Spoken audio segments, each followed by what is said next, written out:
Hey everyone, and welcome back to VFX 5 once again. So in today's video we are going to see how CopyCat node works inside Nuke. Yes, it's pretty old tool, but I am going to use it today. I was working on a file and I figured it out that CopyCat is working fine for me, and I decided to make one video on CopyCat node. So without any delay, let's get started. Okay, as you can see over here, I am having my footage and it's having movement, and I want to remove my green. But since character having green cloth, so I decided to do roto, and I figured it out that copycat node is working fine, right? To use copycat node, what I need to do, I need to give some reference frame based upon how much movement we have, right? So in this particular footage, I am having a very little movement, so I think 2 or 3 reference frame will work for me.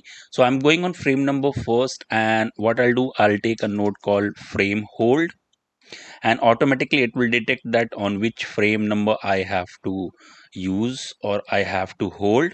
So I'll do this and let me arrange accordingly. So I'll use frame hold over here, and what I'm going to do, I'm going to create a roto shape like this. So I'll start creating roto shape probably over here. So I am going to do it little roughly, just I wanted to show you the use of it. And of course this node having its own pros and cons, so I will discuss those pros and cons in some time.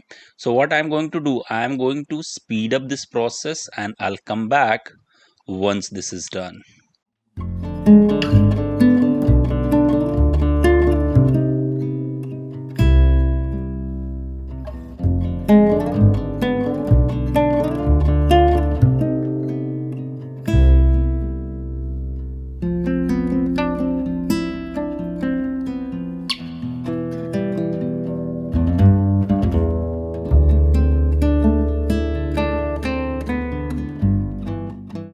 Okay, so by same way what I have done, I have created one roto on frame number 90, another roto on frame number 115, and I'm going to hit 1 over here, and another roto I have created on frame number 140. So basically these 3 reference frames I will give to my node, which will be my copycat node, and directly I'm going to use a node called copycat like this.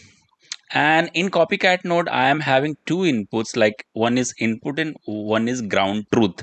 So if you want to know in detail information about this node, I will recommend you to go through the documentation. I'll give you the link. This documentation having each and every detail regarding this tool, and hopefully it will help you to understand this tool in a better way, right? So in short, if I have to introduce you what input is and what ground truth is, input is something that it needs input of RGB only, right? And ground truth is this input needs alpha input only, in short, right? So how I'm going to use this, so to use this I need to combine all these 3 frames collectively. So I'm going to use a node called append tool. So I'm going to connect all these 3 inputs, and if I'm going to play, and make sure you have put your timeline controls to input, and if I'm going to play, what will happen, it will play all 3 frames in a sequence, right? So what I am going to do now, I am going to connect my input over here. Now you need to understand that this input having my all information of alpha and RGB, right? So I need to split it. So to split it, I have different ways to do that. Probably I will use copy node, or I am going to use a node called remove.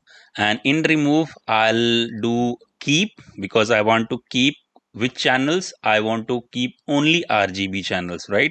So in this information I will have RGB information, and again I will be needing another information which will be my alpha information. So if I'm going to see through here, I'm having my alpha information on all 3 frames. So also this information having alpha and RGB as well. So I'm going to take a node called shuffle. Might be you can use any shuffle if you want, and in that particular shuffle I am going to use only alpha information. then I'm going to connect each and everything with alpha. So if I'm going to see, I'm having only alpha information, right?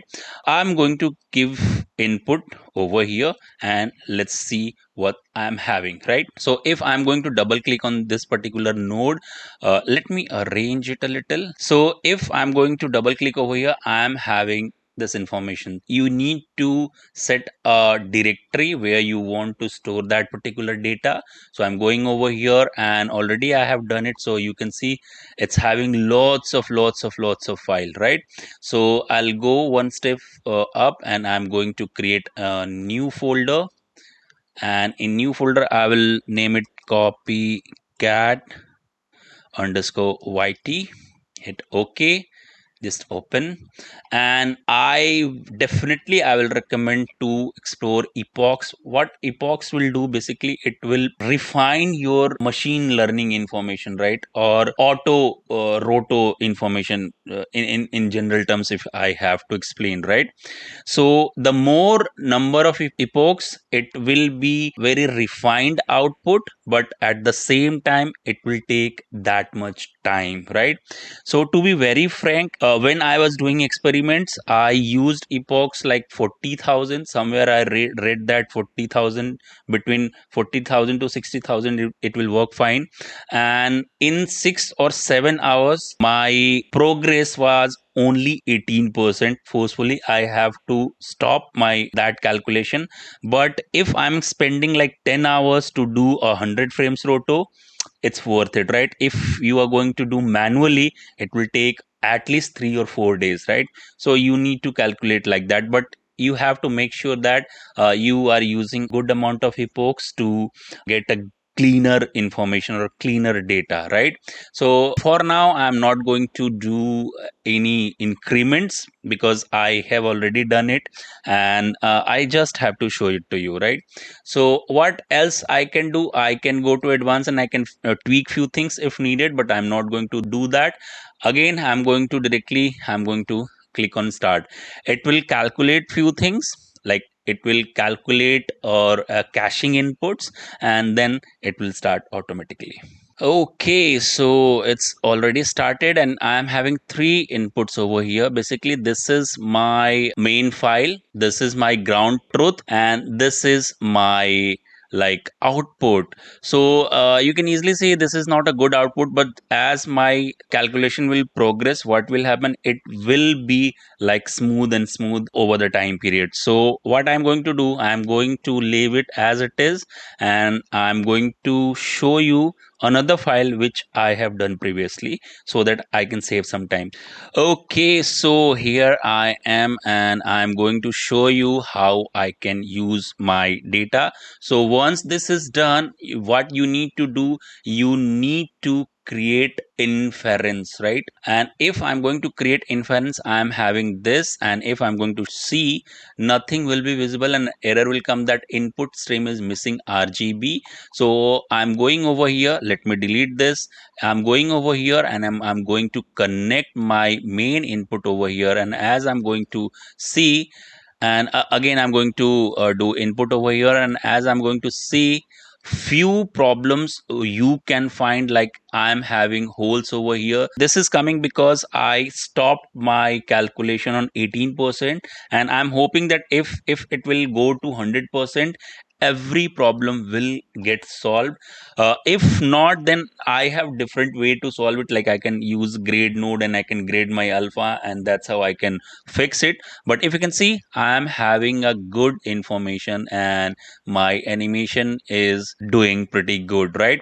So how to use it? I'm going to take a node called copy node by hitting K on keyboard. So I want to copy my information over here, and I want to copy this information over here. Since this is in red channel, so what I'm going to do, I'm going to copy my red channel as an alpha channel. So I'm getting my alpha over here, and I'm going to use my old and trusted node called premult. And if I'm going to do this, voila, I am having almost perfect outline. So yes, I am having problem over here, But trust me, if it will go to 100%, definitely your output will be different from this. So I hope you can understand the process of using copycat node, and trust me, we can do multiple things by using copycat node, like we can do roto, garbage roto, or we can do cleanup works. So if needed, you can comment in comment box. I will make more tutorial on copycat node. So I'm hoping that this video will help you to understand the process in a better way, and if you think that this video is helping you, please don't forget to like this video, share this video, and if you're new to the channel, please don't forget to subscribe. With this said, this is VFX Vibe signing off. Have a good day.